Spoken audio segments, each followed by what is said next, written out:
साल के बाद उसकी पत्नी मनीषा को एक डीलर प्रॉपर्टी के यहाँ खाना बनाने का काम करती है, जहाँ उसकी मुलाकात एक पंकज सक्सेना नामक व्यक्ति से होता है। पंकज सक्सेना नामक व्यक्ति से उसे दोस्ती होती है और फिर धीरे धीरे ये दोस्ती प्यार में बदल जाता है। हेलो दोस्तों, तो स्वागत है हमारे फिर से यूट्यूब चैनल में। दोस्तों, आप लोग जितने भी जुड़ रहे हैं, देख रहे हैं, प्लीज़ लाइक सब्सक्राइब कमेंट कर दीजिएगा, क्योंकि मैं बहुत मेहनत करती हूँ। कहानी आप लोग के सामने पेश करने में याद करना पड़ता है, लिखना पड़ता है। दोस्तों, ये कहानी है, चलिए मैं शुरू करती हूँ इस कहानी को। ये कहानी है दिल्ली के नोएडा की।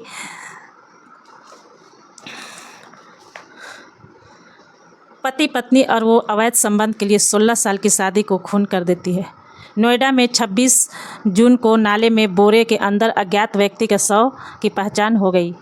वह सब 100 गजियाबाद के व्यक्ति का था जिसकी हत्या हुई थी।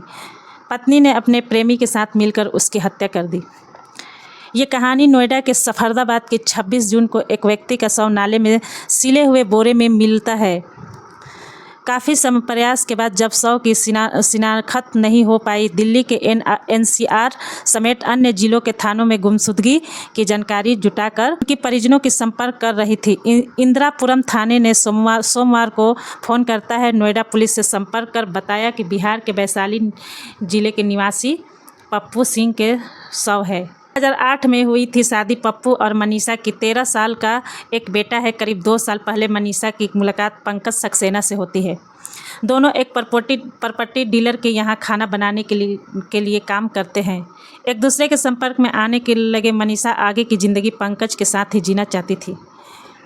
दोनों खूब मिलने जुलने लगे। एक दिन पति पप्पू ने दोनों को आपत्तिजनक हालत में देख लिया। उसने मनीषा के साथ मारपीट की, इसलिए आरोपी मनीषा उसको मिलकर पप्पू को मारने की योजना बनाई। उसी रात पप्पू, मनीषा और उसकी प्रेमी पंकज सक्सेना दोनों मिलकर उसे मौत के घाट उतार देते हैं और उसे बोरे में भरकर उसे सिल देते हैं और फिर पप्पू सिंह को वहीं पर रख कर उसकी लाश को और उस रूम को ताला बंद करके चले जाते हैं। पप्पू सिंह की स्कूटी लेकर, और इसका प्रेमी का एक भाई होता है, वो भी इस केस में शामिल है, वो भी साथ दिया है उन लोग का। तीनों मिलकर पहले अतुल नामक व्यक्ति जो उसके प्रेमी का भाई होता है, वो पहले सफरदाबाद चला जाता है दिन में, और रात में ये दोनों प्रेमी और ये मनीषा उसकी पत्नी और दोनों आरोपी उस लाश को लेकर देर रात में जाते हैं। वहाँ जाने के बाद अतुल भी आता है और तीनों मिलकर उस लाश को ठिकाने लगाने की कोशिश करता है। एक बड़ा सा गंदा नाला होता है, उसी नाले में उस शव को फेंक देता है। फेंक देने के बाद तीनों निकल जाता है वहाँ से और जाकर उस जहाँ रहता था वो रूम खाली कर वो दूसरे जगह चला जाता है रहने के लिए। तो पुलिस इस केस को छानबीन करती है और मनीषा और उसका जो प्रेमी का भाई और वो प्रेमी पंकज सक्सेना तीनों पकड़ा जाते हैं और पुलिस को दबाव देने के बाद सारी कहानी बताते हैं और फिर तीनों की सज़ा होने वाली है।